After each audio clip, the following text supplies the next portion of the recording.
We are lucky to have this opportunity to talk and share reflections on the film Outrun, which has been um, a way to add a video into our sort of typical cycle of book club books. And I know some people who are watching this may have read the book, or they may have watched the movie, or they might have done both. So appreciate you supporting this initiative for Sophia, and excited to have our vice chair of our board, Julie Trites, who's one of the leading voices in our book club program, to help us draw attention to some of the themes around recovery and what it often is experienced, how it is often experienced specifically for women. And this film is a great way to jump into some of those themes. What I'd like to kind of dive into, Julie, with you is sort of how the portrayal of addiction and recovery kind of compares to what you and your team are seeing at Sophia Recovery Center. Well, I think it's a very interesting film, and I don't think anyone would necessarily describe it as a feel-good movie per se. It's obviously based on a memoir, so there's a lot of real-life experiences, some which are pretty gritty. And so you see that in the film, and the film, I think, very much manages to capture that. And so I think that reflects on what we see in the individual lives of the women who come through our doors here at Sophia, is that a lot of them have been through very, very difficult and challenging times in their lives. This is, as much as recovery is a hopeful, joyful process, it's also about dealing with really tough situations. And there's a lot of damage in women's lives. There's a lot of damage in women's relationships. And there's often a lot of damage in it from their childhood or from their early experiences. So in that way, even though, of course, the character, it's set in the UK and it's, on a Scottish island, so those can feel like maybe quite different landscapes and quite different settings from St. John, New Brunswick. Nevertheless, I think there are some universal themes that a lot of women would share with some of the hard things that the main character has experienced during her addiction, even before her addiction, during her addiction, and then her recovery process. For sure, there are things that we can talk about, that we can point to here, that are similar to experiences we know that women have seeking recovery here in New Brunswick.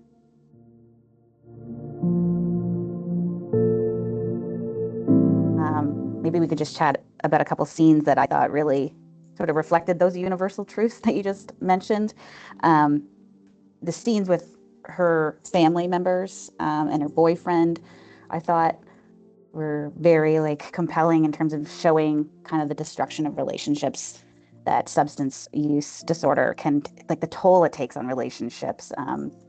Just what a couple that just struck me as so poignant was when she came home after relapsing to her mom, and she was so drunk, and her mom tucked her into bed, and she broke down and said, all that praying, Mom, didn't help me. Oh, I even just get emotional talking about it. But that part, and then with her boyfriend Danon, when she's after her assault, and he comes to see her, and she's literally beat up in her face, and you think sort of this is the moment where she might have a realization that it's rock bottom. And, I know that's not necessarily a real thing for everyone. And then she looks past him and sees the pub and goes, do you want to go for a drink? And I thought that was so well done in the movie. Does that ring true to you, those scenes about relationships?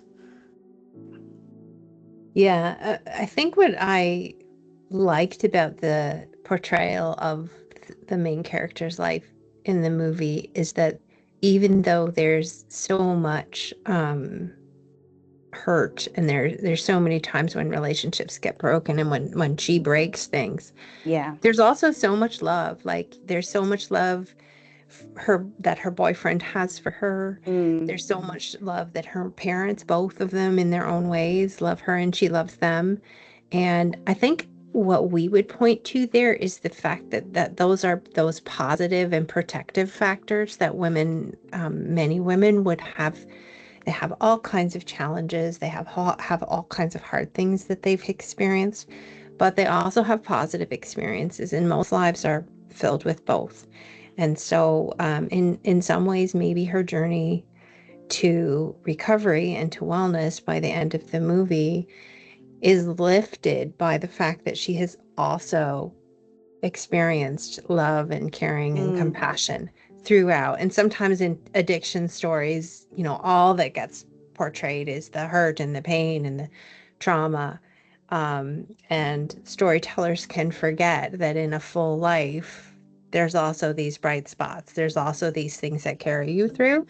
Um, and then those things are given equal weight in this story, I think, Yeah, that's a good point.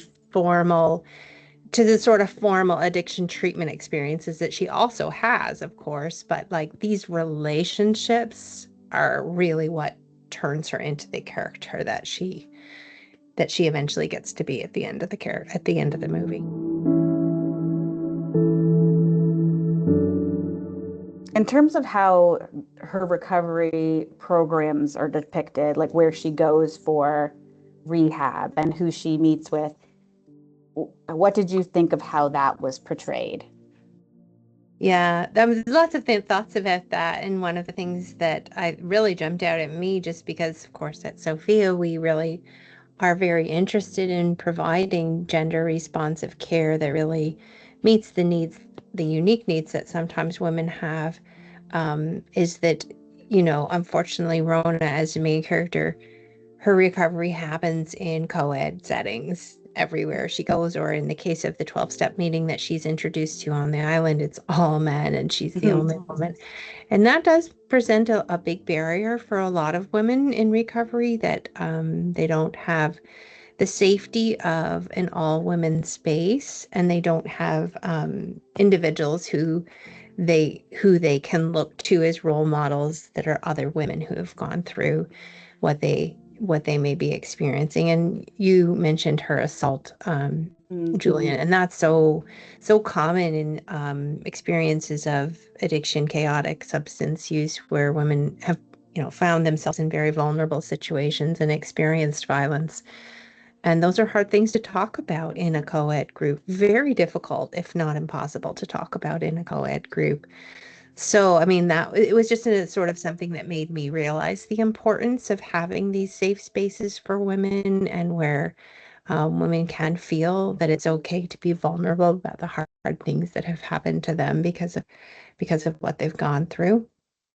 So, I mean, there were lots of wonderful themes around um, what the peer support, and not to Yeah. just point to the negative, like the peer support that is offered by individuals in those recovery spaces, the safety that they provided, the good guidance that they provided around different, advice that she receives is good. It was really wonderful in a way, storytelling around some of what it takes to be in recovery, as Yeah. opposed to oftentimes in movies or stories you just get like, oh, they went to rehab and they got better and that was that.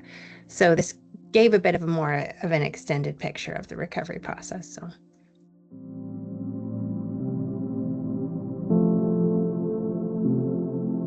Amy, as someone who's worked in film, I know I would love to hear your thoughts just from a filmmaking perspective. Tisha brought up her hair, and I think that's probably a very deliberate thing that they did to kind of signal the timeline too, of like, you saw her hair was blue, so she's in this part of her story. And then, like, is there anything from a purely like film standpoint that you'd like to share with us?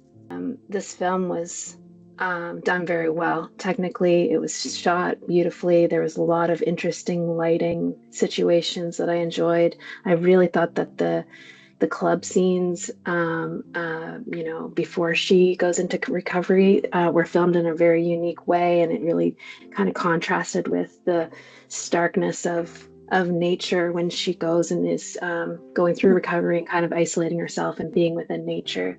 The other thing that I felt is that it brought the landscape almost became its own character. I could see it, I could hear it so well with the wind and the elements visually, spinning her hair and just a lot of shots of beautiful water and intense nature. It kind of like mimicked the intensity of some of her, drunken nights. And anyway, I just felt that that was really powerful, and it brought an extra layer to the story for me.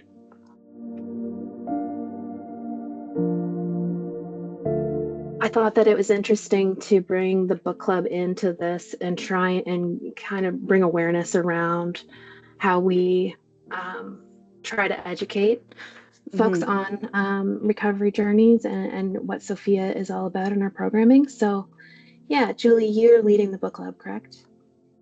Yeah, I have been kind of the lead Julie on the book club piece of Sophia. And yeah, I'm a lover of all stories, whether it's film, book, podcast. And I do believe really wholeheartedly that reading stories builds empathy, because it just takes you into someone else's world and forces you to see through their eyes, especially in a book like this. So at Sophia, we've started to sort of, incorporate that into how we raise awareness about women and substance use issues, women who are struggling. And about 4 times a year, I think it is, we choose a book that has, some, loosely linked to substance use in some way. And I think we may evolve that over time to kind of broaden that a bit. But right now we're looking at stories that involve substance use, like this one. And women or people can sign up for some email newsletters from myself with my own reflections, and we have a space on Facebook where we can engage in discussion, and we're just feeling things out, as you said, and maybe tweaking along the way. But that's the general sense of it. We know a lot of women participate in their own book clubs, and we're offering these choices up for, if you want to, as part of your own book club, choose a selection of ours, and then you can go online and we provide lots of questions and points for discussion to sort of guide your discussion on your own book club. And that's where it's at, and we're sort of building our audience there, and it's been really fun and really great to tie it in with Stay In this year. It's just been a nice little collaboration to raise the profile of both initiatives. I agree. Yeah, I'll chip in on that too, just briefly. Thanks for giving that great overview of the book club, the goals of the book club, Julie. I think the thing I find that is really useful about the book club for individuals in our community is that, in point of fact, everyone in our community knows someone or is impacted by substance use. It touches so many families and workplaces and schools and neighborhoods. So reading stories that allow you to empathize and kind of understand a little bit how a character might get to a point where they're in crisis with their substance use allows you to just be a better neighbor, a better friend, a better family member, and builds kind of our community's collective compassion, and empathy and support for those who are doing their really, really, really hard work of recovery, and also hopefully builds our admiration as a community for individuals who are living well, who have dealt with these really difficult struggles and are now active members of our community, or some of whom were active members of our community all along.